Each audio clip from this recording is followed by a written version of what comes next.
June 23, 1941. Second day of Operation Barbarossa, southeastern approaches to Grodno, Belarus. Hauptmann Wilhelm Ritter von Thoma stood in the turret of his Panzer III Ausf H, watching through Zeiss optics as his company's armor-piercing rounds sparked harmlessly off the hull of a tank that shouldn't exist. The Soviet machine, a design his intelligence officers had never mentioned, had already destroyed 3 of his panzers in less than 2 minutes. Its sloped armor, painted in a dull green that seemed to absorb light rather than reflect it, deflected German shells at impossible angles. When it fired back, the result was catastrophic. A single round from its main gun penetrated the frontal armor of Unteroffizier Karl Schmidt's Panzer IV, detonating the ammunition and transforming the 20-ton fighting vehicle into a funeral pyre in an instant. Von Thoma, a veteran of Poland and France who'd faced Polish 7TPs and French Char B1S without concern, felt something he hadn't experienced since his first combat action: fear. Not of death, which was always present in armoured warfare, but of obsolescence. The realization that every assumption German military planners had made about Soviet tank capabilities was catastrophically wrong. This was the T-34, and within months its appearance would force a complete revolution in German tank design, leading directly to the creation of the Tiger, Panther, and every heavy tank that followed. The German invasion of the Soviet Union in June 1941 was predicated on numerous assumptions, most of them wrong, but none more fatally flawed than the assessment of Soviet armoured forces. German intelligence, the Fremde Heere Ost, Foreign Armies East, had compiled extensive reports on Soviet military capabilities. These reports, based on observations from the Winter War against Finland, intelligence from the Spanish Civil War, and information from German military advisors who had trained in the Soviet Union during the Weimar Republic's secret rearmament programs, painted a picture of a Red Army equipped with obsolete vehicles crewed by poorly trained peasants. The standard Soviet tanks known to German intelligence in June 1941 were the T-26 light tank, based on the British Vickers 6-ton, the BT series of fast tanks with Christie suspension, and the multi-turreted T-28 and T-35 medium and heavy tanks.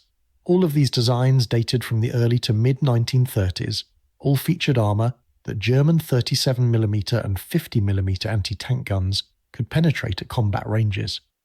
German tank crews had trained against captured examples and felt supremely confident.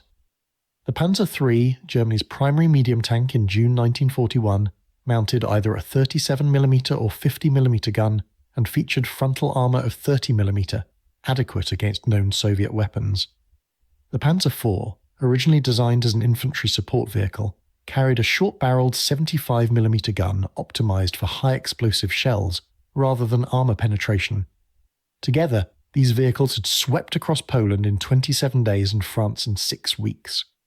German tankers were the best trained in the world, veterans of campaigns where their tactical superiority had compensated for any technical deficiencies. Against the primitive Soviets, victory seemed inevitable. What German intelligence had missed, catastrophically, was a complete revolution in Soviet tank design that had occurred between 1937 and 1940. The T-34 medium tank and KV-1 heavy tank represented a quantum leap in armoured vehicle design, incorporating innovations that wouldn't appear in German tanks for years. The T-34 combined 3 revolutionary features: sloped armour that dramatically increased effective thickness, a powerful 76.2mm gun capable of destroying any German tank at combat ranges, and wide tracks with Christie suspension that provided mobility in terrain that would bog down German vehicles. The KV-1, named for Soviet Defense Commissar Kliment Voroshilov, was even more formidable. With armour up to 75mm thick and the same 76.2mm gun as the T-34, it was effectively immune to every German anti-tank weapon except the 88mm anti-aircraft gun pressed into service as tank destroyer. The first encounters with these new Soviet tanks occurred within hours of the invasion's start, but were dismissed as isolated incidents or misidentifications. At Raseiniai in Lithuania, a single KV-1 or KV-2, accounts vary, blocked a road for an entire day, destroying 12 German tanks before finally being knocked out by combat engineers, who crawled up to it during darkness and dropped grenades through the ventilators. German after-action reports described the incident, but headquarters assumed it was an experimental prototype or captured foreign vehicle. The truth would prove far more disturbing. By the end of June 1941, German units across the entire front were encountering T-34 S and KVs in increasing numbers. The 1st Panzer Division, advancing toward Minsk, lost 23 tanks in a single engagement with a T-34 company. The standard German anti-tank gun, the 37mm Pak-36, proved so ineffective against the T-34's sloped armour that troops began calling it the Panzer Klopfgerät, the tank door knocker, because it could knock on the tank but not enter. Oberst Hermann Balck, commanding the 3rd Panzer Regiment of the 2nd Panzer Division, wrote in his combat diary on July 2, 1941, encountered new Soviet medium tank designated T-34. Our 50mm guns achieve penetration only at ranges under 500 meters and only against side armor. Frontal armor is immune at all practical combat ranges. Enemy gun penetrates our frontal armor at 1,500 meters. Vehicle is faster than our panzers on roads and vastly superior in cross-country mobility. This is not the primitive Soviet equipment we were briefed to expect. This is superior to anything we possess. The technical superiority of the T-34 was not the result of any single innovation, but rather the brilliant integration of multiple design elements into a cohesive whole. The Soviet design team, led by Mikhail Koshkin at the Kharkov Locomotive Factory, had created what many historians now consider the most influential tank design of World War II. The T-34's sloped armour represented a fundamental breakthrough in protection. Where German and most Western tanks featured vertical armour plates, the T-34's hull was angled at 60 degrees from vertical. This meant that a 45mm thick armour plate, when struck at an angle, presented an effective thickness of 90mm or more depending on the angle of impact. German armour-piercing rounds designed to penetrate vertical armour would often simply ricochet off the sloped surfaces without penetrating. The mathematical principles were straightforward, but Soviet designers were the first to implement them systematically across an entire tank design. German tankers described the experience of firing on T-34S with increasing frustration. Lieutenant Wilhelm von Rosen, commanding a platoon of Panzer IIIs in the 6th Panzer Division, recorded in a letter to his father in August 1941, "We achieved at least 8 direct hits on a T-34 at 800 meters. Every round sparked off the glacier's plate and turret. The tank continued advancing and destroyed 2 of my vehicles before we could maneuver for a flank shot. Even then, penetration required multiple hits at the same location. The Russians can face us head-on with impunity while our tanks must expose themselves to get killing shots. This is not warfare, it's murder." The T-34's 76.2mm F-34 gun represented another revolutionary aspect. This weapon fired a 6.5 kilogram armor-piercing round at 662 meters per second, providing penetration capability far exceeding any German tank gun in service in 1941. The German 37mm gun on early Panzer IIIs could penetrate 50mm of vertical armor at 500 meters. The 50mm KWK-38 on later Panzer IIIs managed 55mm at the same range. The T-34's gun could penetrate 70mm of vertical armour at 1,000 metres. In practical terms, this meant the T-34 could destroy any German tank at ranges where German tanks couldn't even scratch it. The psychological impact on German tank crews was devastating. Unteroffizier Hans Becker, a gunner in a Panzer III, described the experience in a post-war interview. "You would see the T-34, acquire it in your optics, fire, watch your rounds spark off the armour, and then see the turret traversing toward you. You knew what came next. That long gun would fire, and if it hit, you died. There was no armour that could stop it, no lucky angle that might save you. Either killed it with a side shot, or you ran, or you died. Most of the time, you died." The third revolutionary aspect of the T-34 was its mobility. The wide tracks, measuring 500mm compared to the Panzer III's 360mm tracks, distributed the tank's weight over a larger surface area. This meant lower ground pressure, approximately 0.6 kilograms per square centimetre, compared to 0.9 for the Panzer III. In practical terms, the T-34 could traverse terrain that would bog down German tanks. The Christie suspension, licensed from American inventor J. Walter Christie, provided excellent cross-country speed and crew comfort. The V2 diesel engine, a 12-cylinder aluminum block diesel producing 500 horsepower, gave the 26-ton tank a power-to-weight ratio superior to German designs. It was also far less likely to catch fire than German gasoline engines, and diesel fuel was less of a logistical burden in the Soviet context. German forces advancing through the Rasputitsa, the seasonal mud season that turned Russian roads into impassable swamps, watched in frustration as T-34s air manoeuvred freely through terrain that had paralysed their own armour.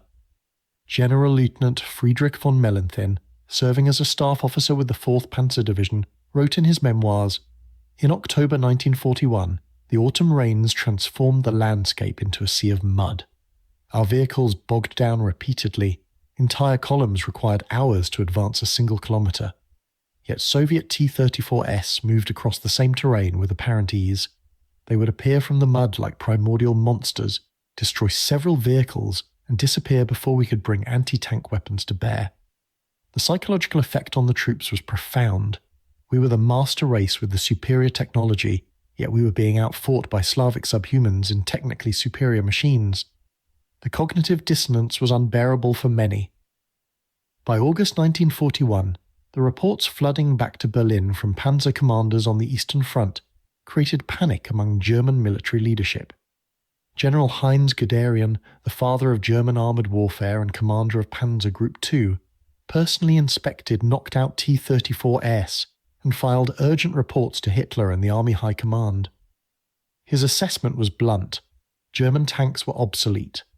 Guderian's report, dated August 20, 1941, stated, "The T-34 is superior to any German tank in armament, armour and mobility.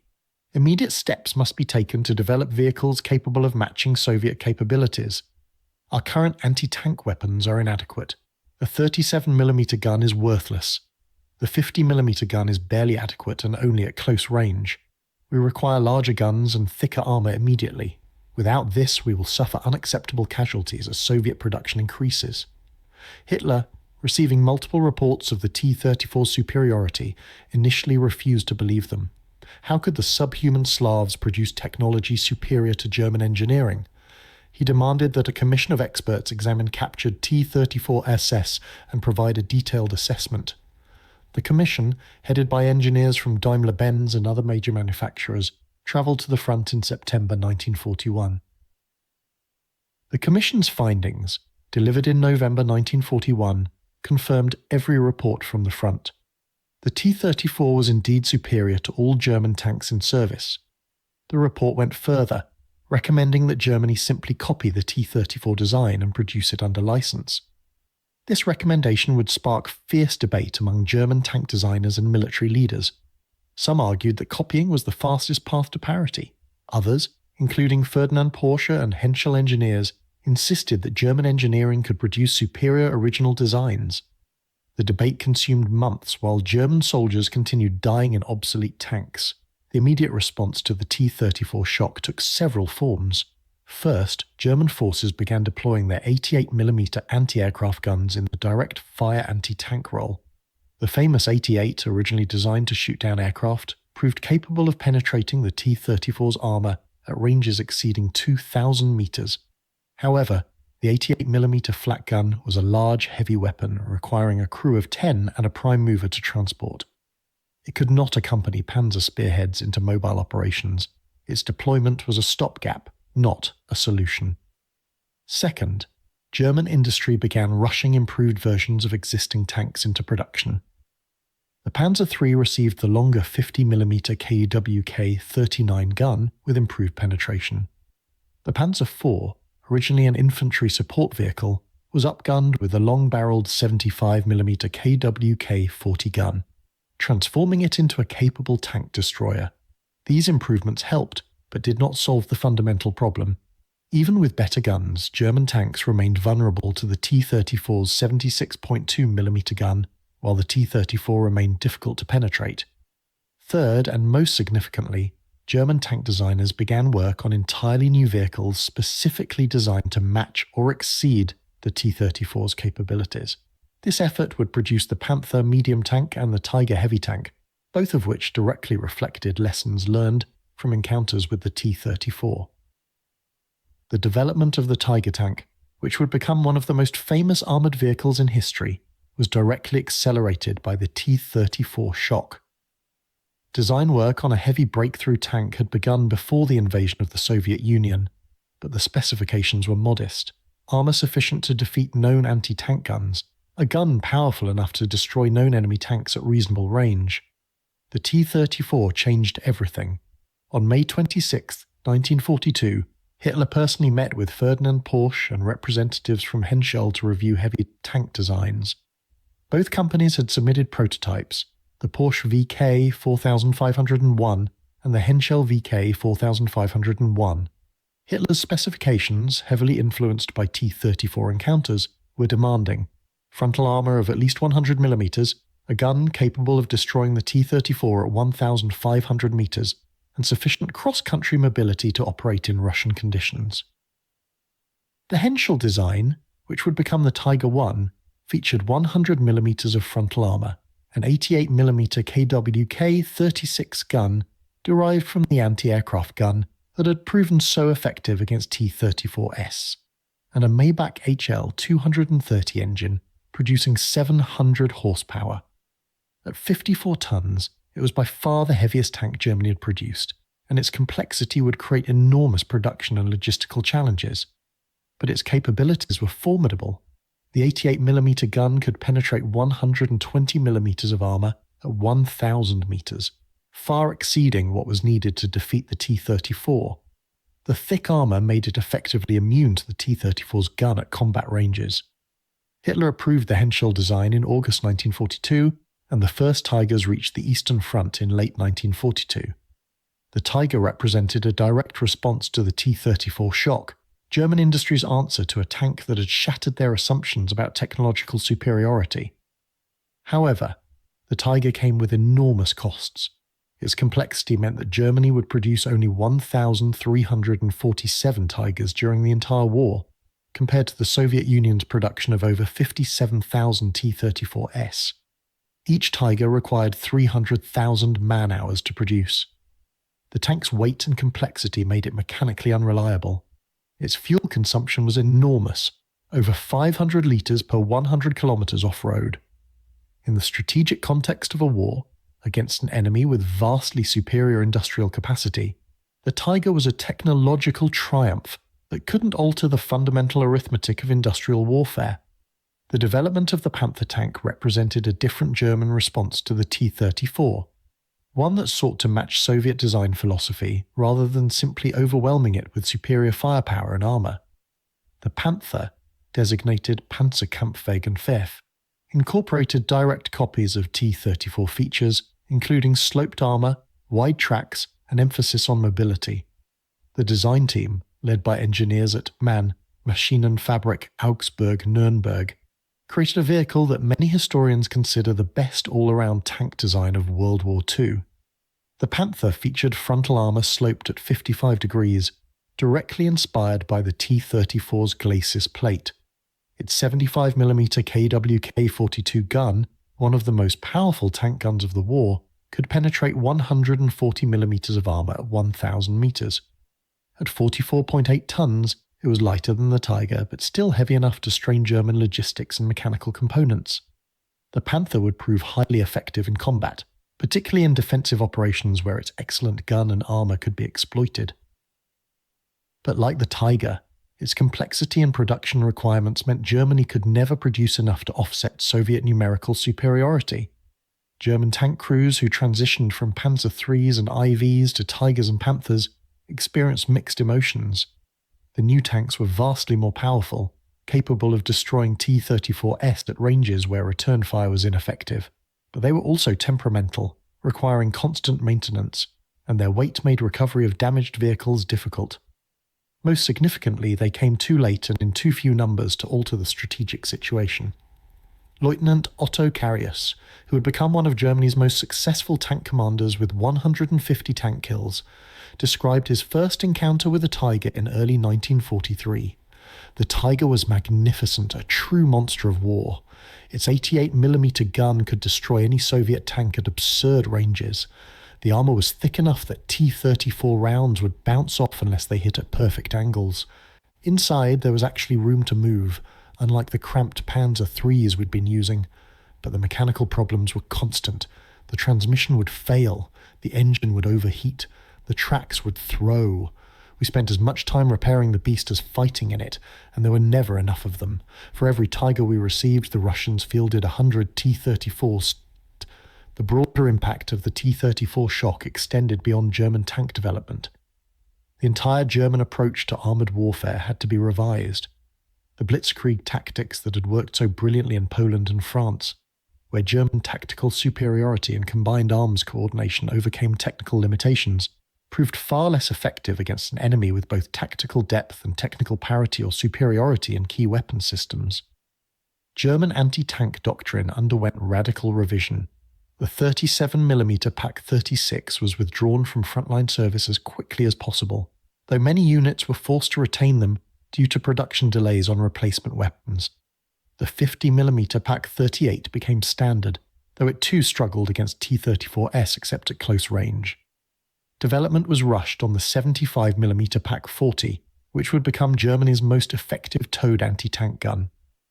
Even more significant was the development of specialized tank destroyer vehicles. The Marder series of self-propelled guns mounted powerful anti-tank guns on obsolete tank chassis. The Panzerjäger, Tank Hunter, units equipped with these vehicles provided German infantry divisions with some capability to deal with T-34S without relying entirely on scarce Tigers or Panthers. The Stug 3 assault gun, originally designed for infantry support, was increasingly employed in the anti-tank role, and its low profile and powerful gun made it one of Germany's most effective armoured vehicles. The psychological impact of the T-34 shock on German soldiers extended beyond tank crews to the infantry. Throughout 1941 and early 1942, German infantry divisions faced T-34S with weapons that were largely ineffective.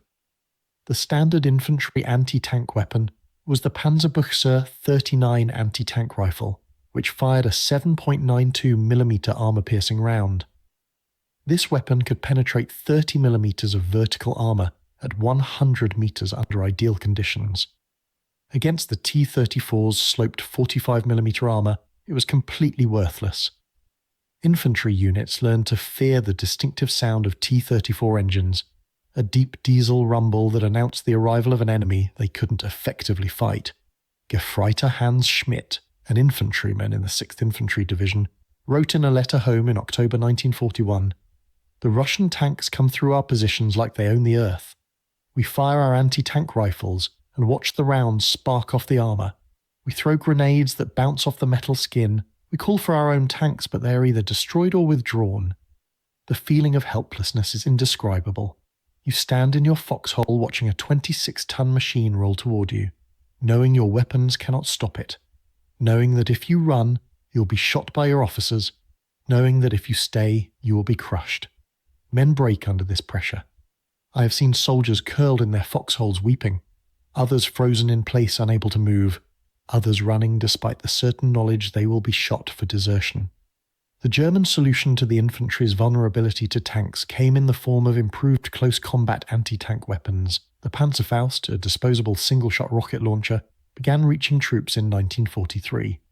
This weapon, simple enough that barely trained soldiers could use it, could penetrate 200mm of armour at close range, more than enough to destroy a T-34. The Panzerfaust and its reusable cousin the Panzerschreck gave German infantry a fighting chance against Soviet armour, but they required courage to use, approaching within 30 to 80 metres of an enemy tank to fire. Many soldiers died attempting it. The broader strategic implications of the T-34 shock reverberated through German military planning. The assumption that quick victory was possible in the Soviet Union had been predicated partly on the belief that German technical superiority would offset Soviet numerical advantages. The T-34 shattered this assumption. Not only did the Soviets have more tanks, they had better tanks. This meant that the Wehrmacht's strategy of mobile warfare, of rapid advances by Panzer spearheads creating encirclements of Soviet forces became increasingly difficult to execute. By 1942, German advances in the Soviet Union had slowed dramatically.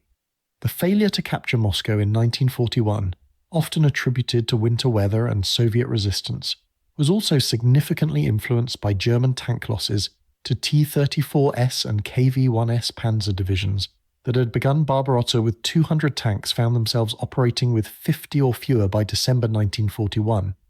Replacement vehicles were slow to arrive, and many replacements were obsolete Panzer IIIs that German crews now knew were death traps against T-34 SS. General Feldmarschall Erich von Manstein, arguably Germany's most capable commander, wrote in his memoirs about the impact of the T-34 on German operations. The appearance of the T-34 was one of the great unpleasant surprises of the Russian campaign. We had entered the Soviet Union with confidence in our technical superiority. This confidence was shattered within weeks. The T-34 forced us to reconsider our entire approach to armoured warfare. We could no longer rely on tank-on-tank combat to defeat Soviet armour. We had to develop combined arms tactics that used anti-tank guns, infantry close combat weapons, anti-aircraft guns, and even bombers to destroy tanks that our own tanks could not reliably kill.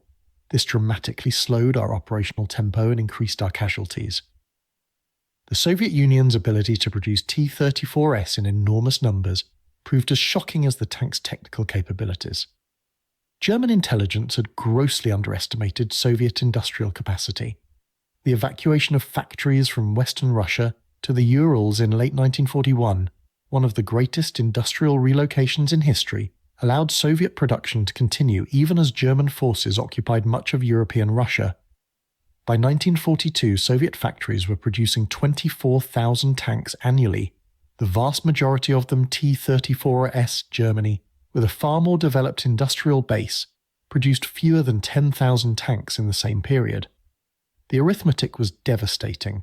For every Tiger Germany produced, the Soviet Union produced 40 T-34S. Even if the Tiger could theoretically destroy multiple T-34S before being knocked out, the numbers didn't favour Germany. Soviet tank crews, initially poorly trained and suffering enormous casualties, improved rapidly. By 1943, the average Soviet tank crew had combat experience that German crews, many of them rushed through abbreviated training programs, could not match. German tank commanders expressed increasing frustration with the strategic situation. Hauptmann Werner Rosenthal, commanding a company of Panthers in 1944, wrote in his diary, "We have the superior tank. The Panther is faster, better armed, and better protected than the T-34. In individual engagements, we win, but we're drowning in a sea of Soviet steel. They lose 5 tanks for every one of ours, and they replace them faster than we replace ours. We destroy T-34S by the dozen, and the next day there are more. We lose a single Panther, and weeks pass before replacement arrives. The mathematics are inescapable. We are being ground down by an enemy whose greatest advantage is that he can afford to lose." The T-34's influence extended beyond the German response. The tank's design influenced Allied development as well. British and American tank designers studied the T-34 carefully, though neither nation chose to copy it directly. The British continued developing cruiser and infantry tank designs through 1942, before finally consolidating on more versatile designs, influenced partly by lessons learned from both German and Soviet vehicles. The United States, whose M4 Sherman tank was being produced in enormous numbers by 1942, chose not to pursue heavier designs until late in the war, a decision that would prove controversial. The Sherman 75mm gun was adequate against German Panzer IIIs and IVs, but struggled against Tigers and Panthers. American tank crews in 1944 and 1945 would experience their own version of the T-34 shock when encountering German heavy tanks that their weapons couldn't reliably penetrate. The difference was that American industrial capacity allowed them to overwhelm German heavy tanks with numbers, air support and artillery. The Germans, facing Soviet T-34S, never had this luxury.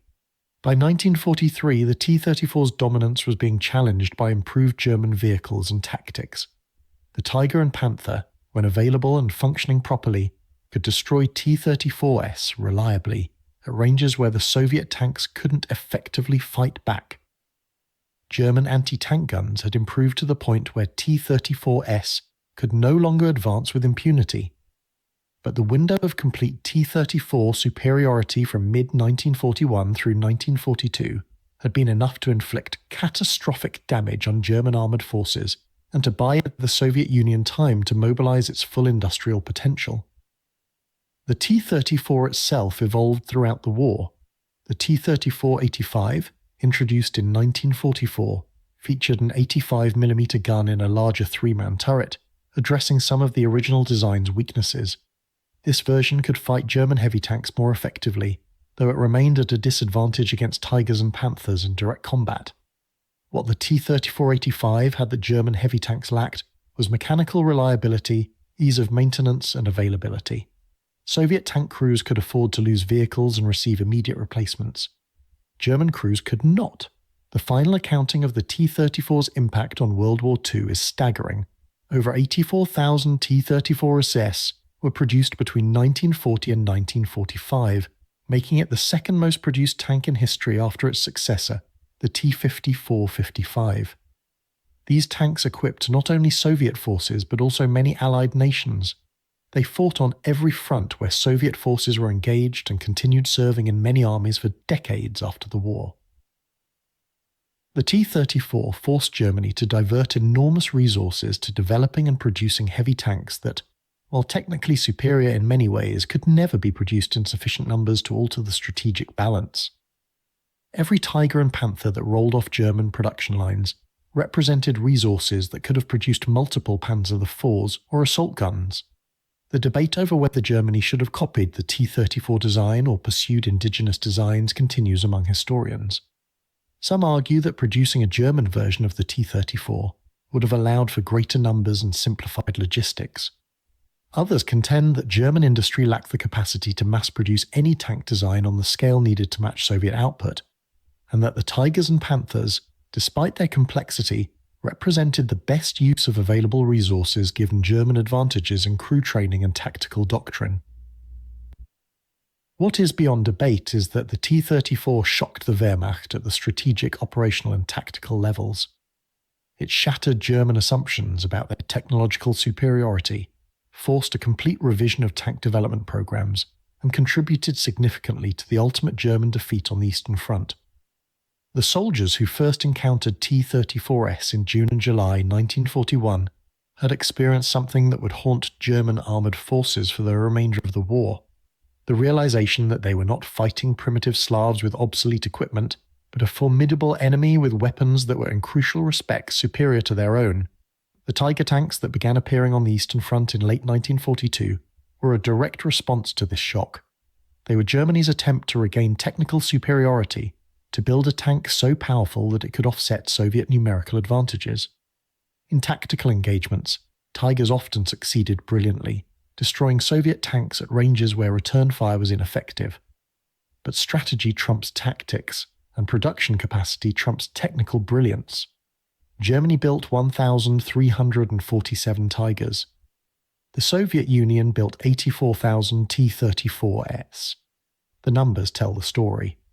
In the end, the T-34 proved to be not just a shock to the Wehrmacht, but a revolution in armoured warfare. Its combination of firepower, protection, and mobility in a design that could be mass-produced set the template for main battle tank development for decades. The German response, the Tiger and Panther, were magnificent machines that came too late and in too few numbers. They were answers to a question that had already been decided by the time they arrived in significant numbers. The soldiers who climbed down from their destroyed Panzer IIIs and IVs in 1941, watching T-34s maneuver across terrain their own vehicles couldn't traverse, firing guns their own armour couldn't stop, had witnessed the future of armoured warfare. It was a future in which Germany would fight desperately to catch up, producing ever more powerful and complex vehicles in ever smaller numbers, while their enemy produced good enough tanks in crushing quantities. The T-34 shock of 1941 reverberated through the remainder of the war and beyond, a testament to the revolutionary design that forced the Wehrmacht to fundamentally rethink armoured warfare and build the Tiger in a desperate attempt to regain an advantage they would never recover.